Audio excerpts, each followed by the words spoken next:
आज की इस खास चर्चा में हम पृथ्वी के एक ऐसे रहस्य में गोता लगाने वाले हैं जिसने सदियों से इंसानी दिमाग को उलझा के रखा है। हम बात कर रहे हैं माउंट कैलाश की। अब सोचिए, आज हम आधुनिक तकनीक के उस युग में जी रहे हैं जहां इंसान चांद और मंगल ग्रह तक पहुंच चुका है। हमारे पास एक से बढ़कर एक उन्नत उपकरण और सैटेलाइट्स मौजूद हैं, लेकिन इसके बावजूद ये एक अकेला पर्वत आज भी लगभग अजेय बना हुआ है। ये एक ऐसा रहस्य है जो विज्ञान, भूगोल और कहीं न कहीं आधुनिक मानव के अहंकार को भी लगातार चुनौती देता आ रहा है। अब इस पूरे रहस्य की शुरुआत होती है एक बेहद खौफनाक और चौंकाने वाली घटना से। दरअसल कुछ बहुत ही पेशेवर और अनुभवी पर्वतारोहियों ने इस पहाड़ पर चढ़ने का प्रयास किया था, लेकिन बीच रास्ते से ही उन्हें घबराकर वापस लौटना पड़ा। वजह कोई खराब मौसम नहीं थी, बल्कि वजह बहुत ही अजीब थी। चढ़ाई के दौरान उन्होंने महसूस किया कि उनके बालों और नाखूनों की लंबाई असामान्य रूप से बहुत ही तेज गति से बढ़ रही थी। उन्हें शारीरिक रूप से ऐसा लगने लगा मानो उनका शरीर बहुत तेजी से बूढ़ा हो रहा हो। और सबसे डरावनी बात तो ये है कि वापस लौटने के महज 1 साल के भीतर ही उन सभी पर्वतारोहियों की बेहद रहस्यमयी परिस्थितियों में मृत्यु हो गई। और यहीं पर सबसे अहम बात सामने आती है। अगर हम माउंट एवरेस्ट और माउंट कैलाश के बीच की तुलना करें तो ये भारी अंतर बहुत कुछ साफ कर देता है। एक तरफ हमारे पास माउंट एवरेस्ट है, जिसकी ऊंचाई कहीं ज्यादा होने के बावजूद आज तक 7,000 से अधिक लोग इसके शिखर तक सफलतापूर्वक पहुंच चुके हैं। वहीं दूसरी तरफ माउंट कैलाश के नाम इतिहास में केवल एक सफल चढ़ाई दर्ज है। ये अकेला आंकड़ा ही बताने के लिए काफी है कि इस पहाड़ के रहस्य और इसकी दुर्गम्यता का पैमाना असल में कितना विशाल है। खैर, जब इंसान अपने पैरों पर चलकर सफल नहीं हो पाया तो फिर मशीनों का सहारा लिया गया। साल 2001 की बात है। चीनी सरकार ने पहाड़ की बारीकी से जांच करने के लिए एक हेलीकॉप्टर अभियान भेजा। मौसम विभाग की रिपोर्ट एकदम साफ थी, दिन बिल्कुल उज्जवल था और हवाएं भी पूरी तरह से अनुकूल थी।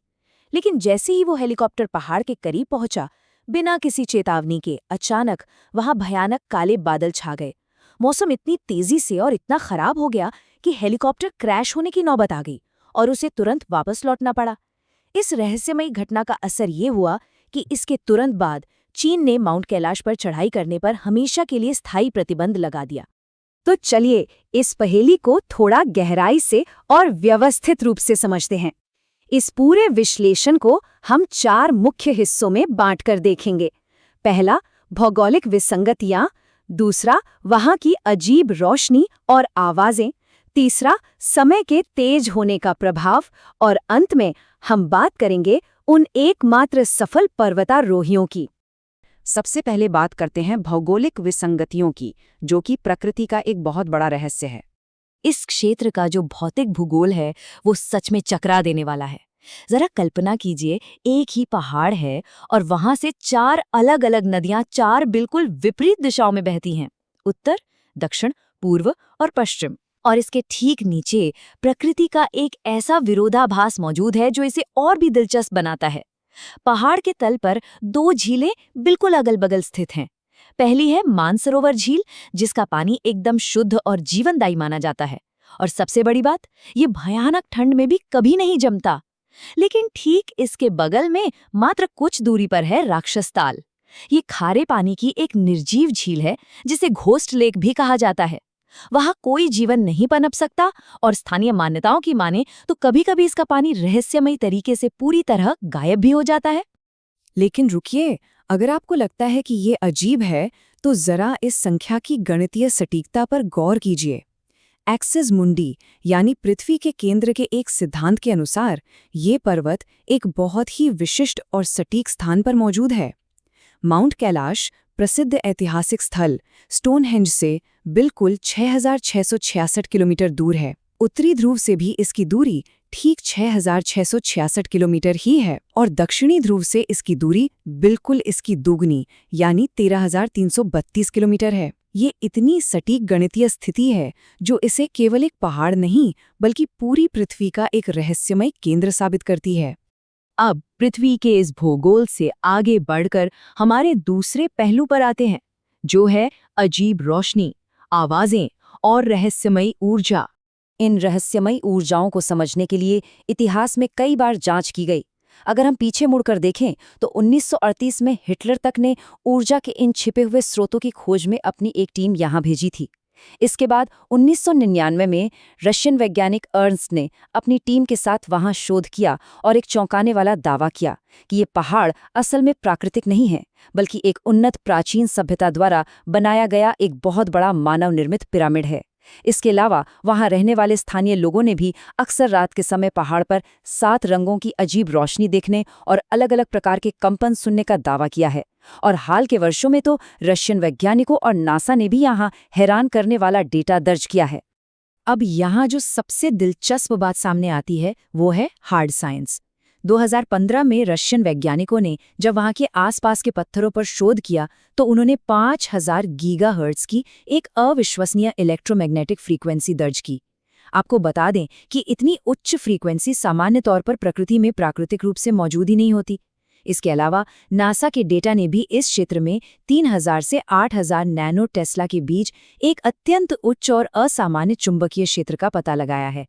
ये डेटा बिल्कुल स्पष्ट करता है कि वहाँ ऊर्जा का कोई बहुत ही विशाल और सक्रिय स्रोत मौजूद है। इस विशाल ऊर्जा के साथ साथ माउंट कैलाश के आसपास गुरुत्वाकर्षण बल में भी अजीब तरह के उतार चढ़ाव देखे गए हैं। विज्ञान इसके लिए निष्पक्ष रूप से 2 संभावित कारण सामने रखता है। या तो पहाड़ के काफी अंदर कोई बहुत बड़ा सक्रिय या सुप्त ज्वालामुखी मौजूद है, या फिर इसके भीतर एक विशाल खोखली गुफा है। ये खोखली गुफा वाला वैज्ञानिक सिद्धांत बहुत ही दिलचस्प है, क्योंकि ये सीधे तौर पर कई प्राचीन धार्मिक ग्रंथों से मेल खाता है। उन ग्रंथों में भी स्पष्ट रूप से उल्लेख है कि इस पहाड़ के भीतर एक बहुत ही उन्नत और उच्च सभ्यता निवास करती है। और इसी ऊर्जा और रहस्य के बीच आता है हमारा तीसरा बिंदु, द टाइम डायलेशन इफेक्ट, या समय के तेज होने का प्रभाव। जैसा कि हमने शुरुआत में देखा था, पहाड़ पर जाने वालों की उम्र अचानक तेज क्यों होने लगती है? आखिर बायोलॉजिकल नजरिए से वहां ऐसा क्या होता है? विज्ञान इसके पीछे मुख्य रूप से 3 परिकल्पनाएं प्रस्तुत करता है। पहली यह है कि इतनी ऊंचाई पर मौजूद तीव्र यूवी किरणों के कारण त्वचा की कोशिकाएं तेजी से क्षतिग्रस्त होती हैं और शरीर जब उनकी मरम्मत की कोशिश करता है तो वो जल्दी बूढ़ा लगने लगता है। दूसरी परिकल्पना वहां मौजूद कम ऑक्सीजन से जुड़ी है, जिससे शरीर को जीवित रखने के लिए मेटाबॉलिज्म अत्यधिक तेज हो जाता है। और तीसरी, जो सबसे संभावित परिकल्पना मानी जाती है, वो यह है कि वहां मौजूद अत्यधिक तीव्र चुंबकीय क्षेत्र मानव शरीर के हार्मोनल सिस्टम को बुरी तरह से बाधित कर देता है, जिससे जैविक उम्र अपनी सामान्य गति से कहीं ज्यादा तेजी से बढ़ने लगती है। अब इन सारे वैज्ञानिक और भौगोलिक रहस्यों के बाद बात करते हैं उन लोगों की जिनके बारे में कहा जाता है कि उन्होंने इस अजेय शिखर को छुआ है। इतिहास और कथाओं में मुख्य रूप से 2 ही ऐसे संदर्भ सामने आते हैं। एक तरफ महाभारत के युधिष्ठिर का जिक्र आता है। पौराणिक कथाओं के अनुसार जब स्वर्ग की यात्रा के दौरान सभी पांडव पहाड़ पर गिरे तो केवल निष्पाप माने जाने वाले युधिष्ठिर ही थे जो शिखर तक पहुंच सके। वहीं दूसरी तरफ 14वीं सदी के एक तिब्बती भिक्षु मिलारेपा का ऐतिहासिक संदर्भ है। स्थानीय मान्यताओं के अनुसार मिलारेपा ही वो एकमात्र इंसान थे जिन्होंने अपनी आध्यात्मिक शक्तियों के बल पर ये सफल चढ़ाई पूरी की थी। इन दोनों ही मामलों में एक बात बिल्कुल समान है। सफलता का श्रेय किसी शारीरिक बल या उपकरणों को नहीं, बल्कि पूरी तरह से आध्यात्मिक शुद्धता और आंतरिक शक्तियों को दिया गया है। चलिए अब देखते हैं कि ये सारी बातें मिलकर किस तरह उन अनसुलझे रहस्यों को और गहरा कर देती हैं, जो आज भी आधुनिक शोधकर्ताओं के लिए एक बड़ी पहेली बने हुए हैं। इतने सालों के शोध और डेटा के बावजूद आज तक इस पूरे क्षेत्र को विमानों के लिए एक सख्त नो फ्लाई जोन क्यों रखा गया है?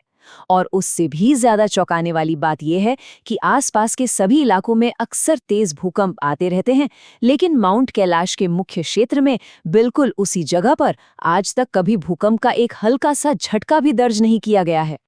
तो इस पूरी चर्चा और इतने सारे डेटा के बाद ये सब एक बहुत ही बड़ा और गहरा सवाल छोड़ जाता है।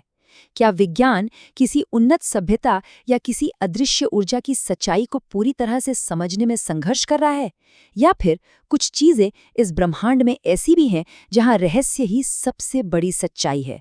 ये पर्वत आज भी मानव जाति के लिए एक अजेय पहेली बना हुआ है, एक ऐसी पहेली जो हमें ज्ञान, विज्ञान और इस दुनिया की अनंत संभावनाओं पर फिर से विचार करने के लिए मजबूर कर देती है।